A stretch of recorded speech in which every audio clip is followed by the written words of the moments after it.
Hello everyone. So today we are going to discuss the rights in the Indian Constitution. अब तक हमने क्या क्या देख लिया, जल्दी से एक बार रिकैपिचुलेट करते हैं कि हमने अब तक क्या क्या देख लिया। तो हम बेसिकली क्या पढ़ रहे हैं, चैप्टर 2 को पढ़ रहे हैं पॉलिटी का चैप्टर 2 एनसीईआरटी क्लास 11th। तो हमने क्या क्या देख लिया अब तक। हमने देखा कि राइट्स किसे कहते हैं, राइट्स को किस तरह से हम डिफ़ाइन कर सकते हैं, क्लेम्स होते हैं इंडिविजुअल्स के, तो किस बेसिस पे या वो कौन से कंडीशंस हैं जो फुलफ़िल हों तभी हम किसी इंडिविजुअल या पर्सन के क्लेम्स को राइट्स कह सकते हैं। फिर हमने उसी तरह से देखा बिल ऑफ राइट्स देखा, फिर bill of rights in India देखा, उसके बाद जो है bill of rights in south African constitution को हमने देखा था। फिर जो है हमने हमारे फंडामेंटल राइट्स यानी इंडियन कॉन्स्टिट्यूशन में जो फंडामेंटल राइट्स हैं उनके बैकग्राउंड को देखा था कि कब जो है इनके लिए स्ट्रगल शुरू हुआ था, सबसे पहले कब किसने कहाँ डिमांड की थी, किस तरह से की थी। उसके बाद हमने देखा था ऑर्डिनरी और legal rights, ordinary legal rights या फिर फंडामेंटल राइट्स के बीच में मेजर डिफरेंसेस क्या हैं, इनको हमने देखा था। फिर हमने देखा था राइट्स क्या होते हैं, राइट्स की इंपॉर्टेंस को देखा था हमने। राइट्स की इंपॉर्टेंस को हमने दो स्टोरीज़ के थ्रू समझने की कोशिश की थी। एक तो जो स्टोरी ऑफ एशियन गेम्स है 1982 में जो फ्लाईओवर स्टेडियम का कंस्ट्रक्शन होना था, उसके थ्रू हमने देखा था। और फिर जो है मचल ललुंग जो कि असम का एक रेसिडेंट होता है, इसकी स्टोरी से हमने जो है राइट्स की इंपॉर्टेंस को समझने की कोशिश की थी। ठीक है, और आज हम क्या देखेंगे, rights in the Indian constitution. तो देखो वहाँ जो एनसीईआरटी है वहाँ तो बहुत ही ब्रीफ में दिया गया है इन चीज़ों को। हम क्या करेंगे, एक स्टेप और आगे बढ़ कर के चीज़ों को देखने की कोशिश करेंगे ताकि चीज़ें जो है हमारे लिए आसान बने और बेहतर तरीके से हम चीज़ों को समझ पाएँ। तो इस वीडियो में हम क्या करेंगे, इस वीडियो में हम ये देखेंगे कि राइट्स हमारे बेसिकली हैं कौन कौन से, है ना। जो एक इंट्रोडक्शन टाइप हम देखेंगे कि कौन सा आर्टिकल किस राइट के बारे में डील करता है। ठीक है, तो हम देख लेते हैं कि राइट्स जो है इंडियन कॉन्स्टिट्यूशन में वो आर्टिकल 12 से 35 तक के हैं। ठीक है, this articles deal with the fundamental rights. और इंडिया का जो कॉन्स्टिट्यूशन है तो उसमें आप ये बताना कितने टोटल पार्ट्स हैं और कितने शेड्यूल्स हैं, ओरिजिनली कितने थे और अब कितने हैं।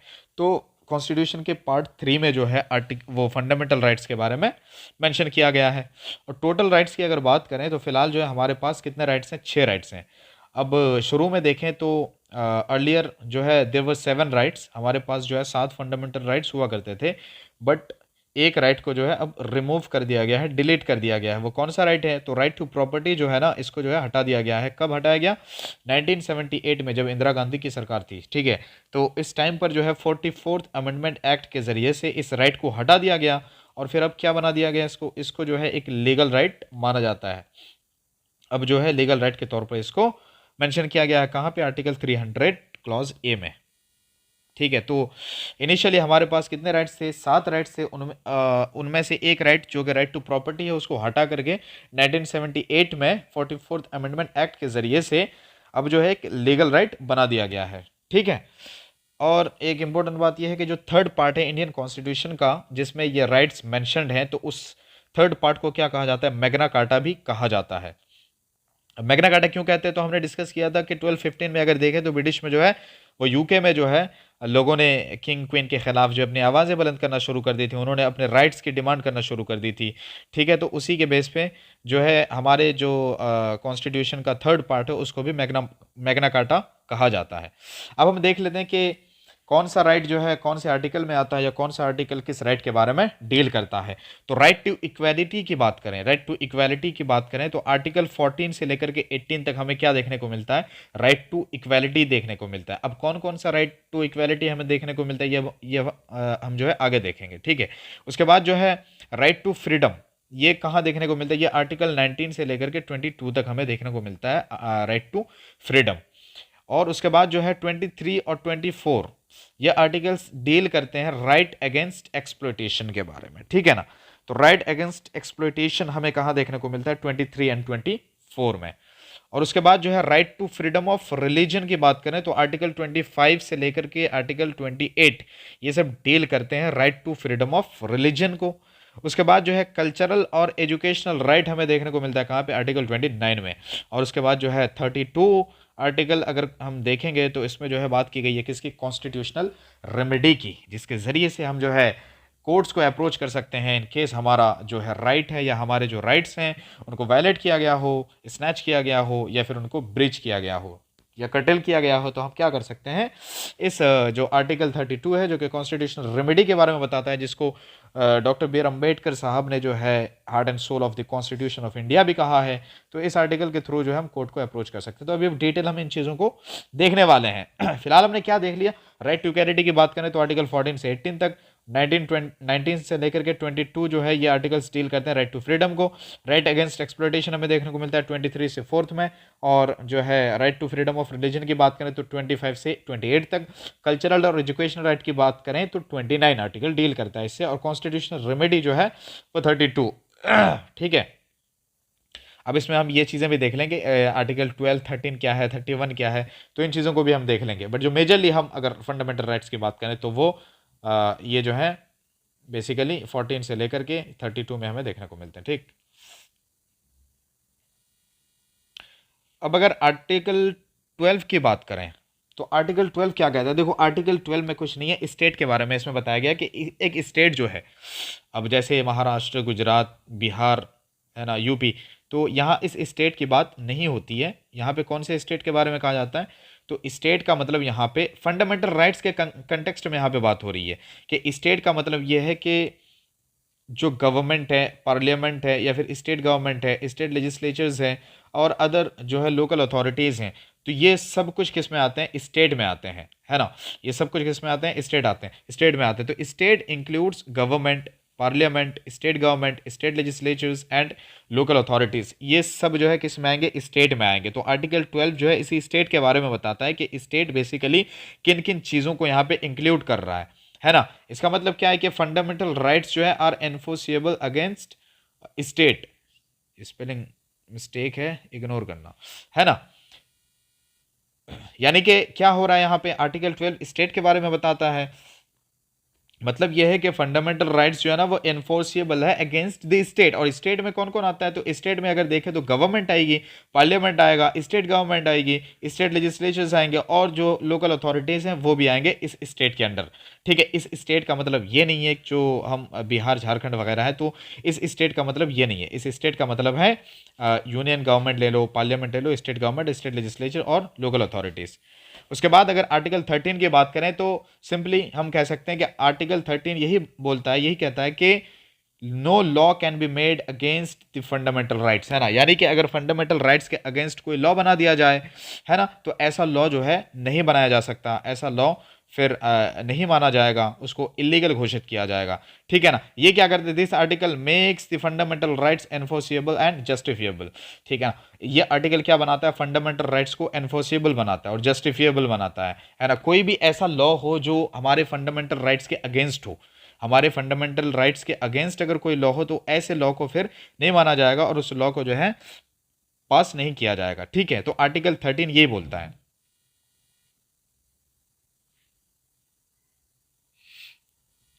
अब अगर आर्टिकल 14 की बात करें,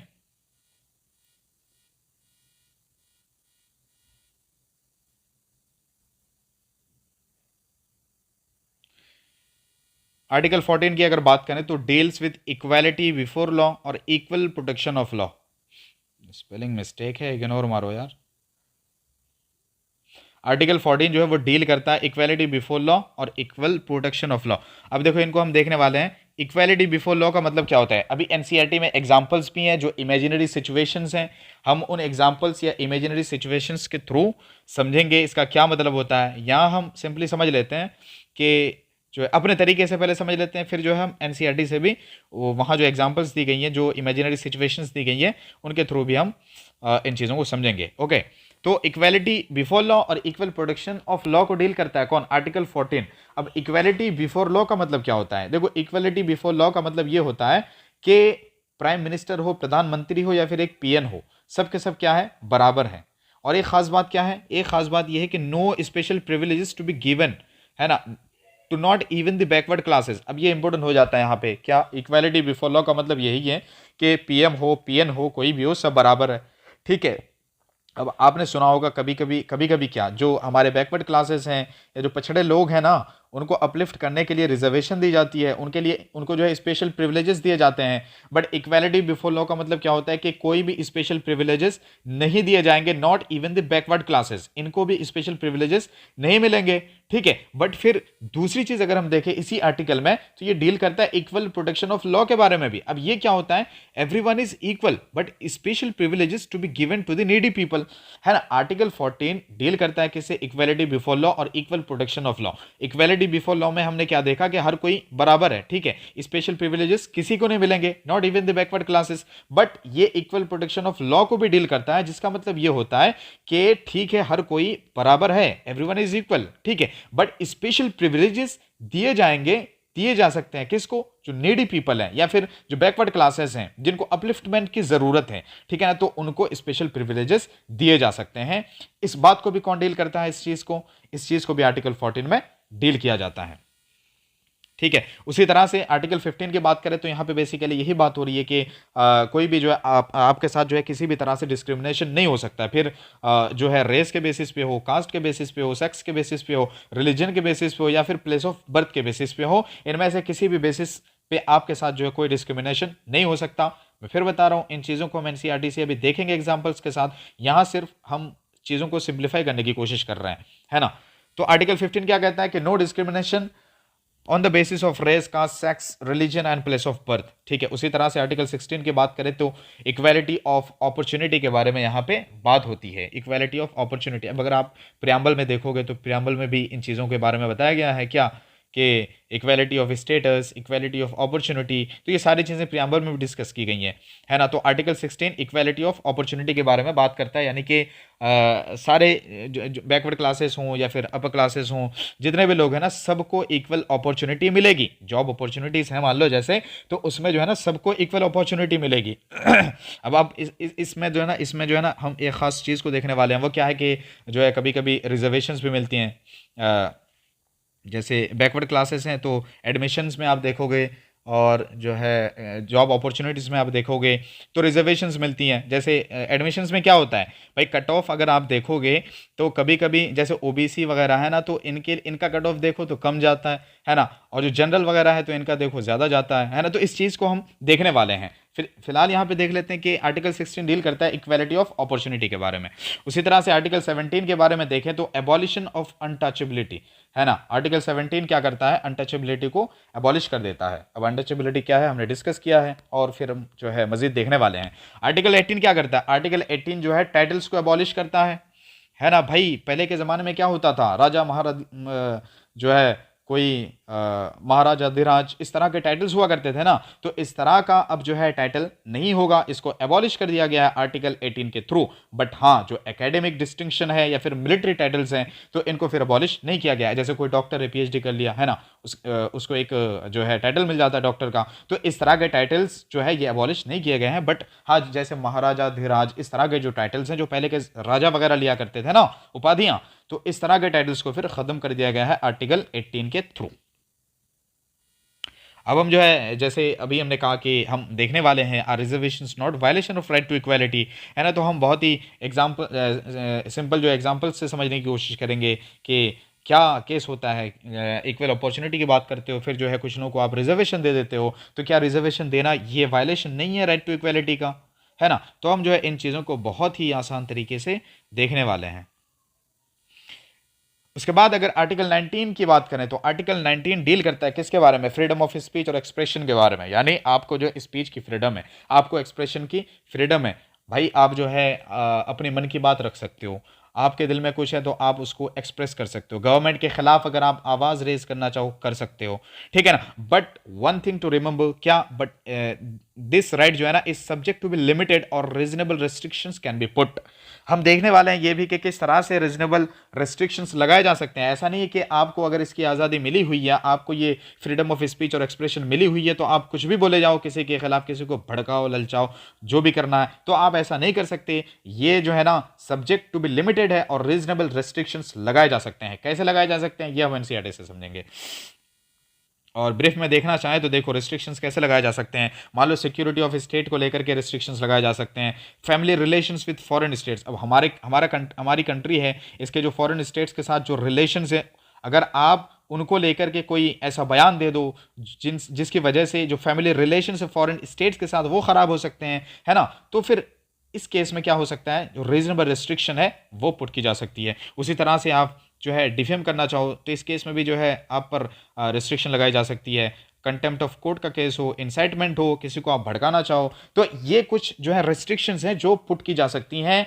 या यही मतलब होता है क्या कि आपके पास जो राइट टू फ्रीडम है, this right is subject to be limited. Okay, उसके बाद जो है फिर देखेंगे राइट टू असेंबल। अब राइट टू फ्रीडम हम पढ़ रहे हैं ना, तो right to assemble peacefully without arms, है ना, तो आप जो है कहीं पे पीसफुली असेंबल हो सकते हो, जमा हो सकते हो लोग विदाउट आर्म्स, बगैर आर्म्स के, बगैर हथियार के आप जो है जमा हो सकते हो, मगर ये भी सब्जेक्ट टू बी लिमिटेड है, इस पे भी रिस्ट्रिक्शंस लगाई जा सकती हैं। पब्लिक ऑर्डर के केस में मोरालिटी, सॉवरेंटी, इंटीग्रिटी, बहुत डिटेल में इन चीज़ों को हम देखने वाले हैं।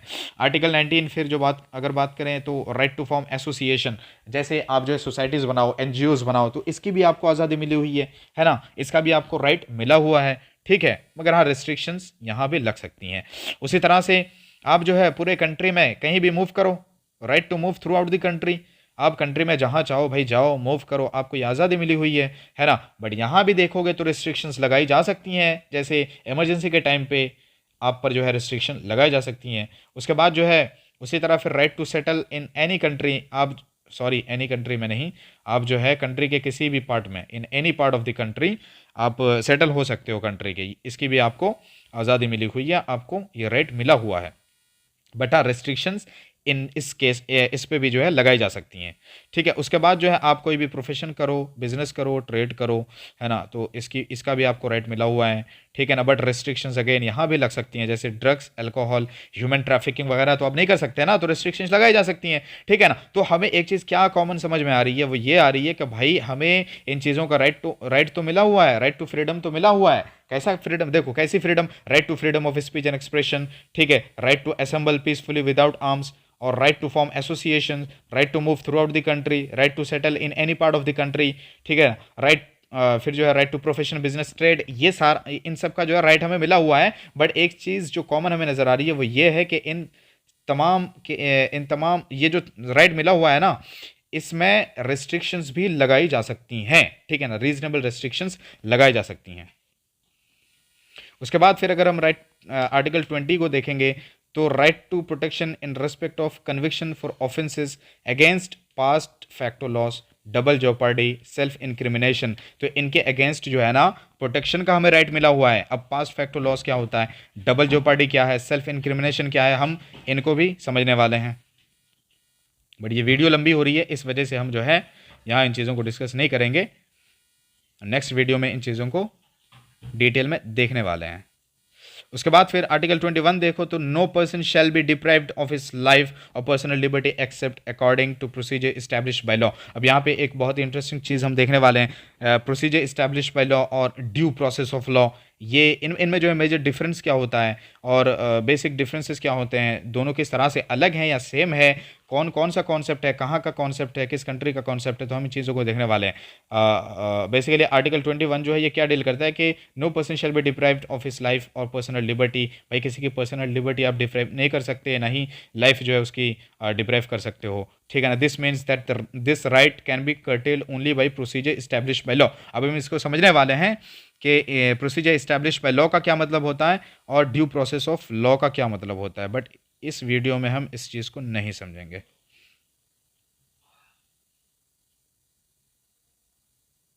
ड्यू प्रोसेस ऑफ लॉ और जो है प्रोसीजर इस्टेब्लिश बाय लॉ, इनको हम देखने वाले हैं। तो इस वीडियो को हम यहीं पे एंड करते हैं, वीडियो लंबी हो रही है, बाकी चीज़ें हम नेक्स्ट वीडियो में देखेंगे बहुत ही इंटरेस्टिंग वे में, बहुत ही सिंप्लीफाइड वे में। Till then take care, bye bye, thank you.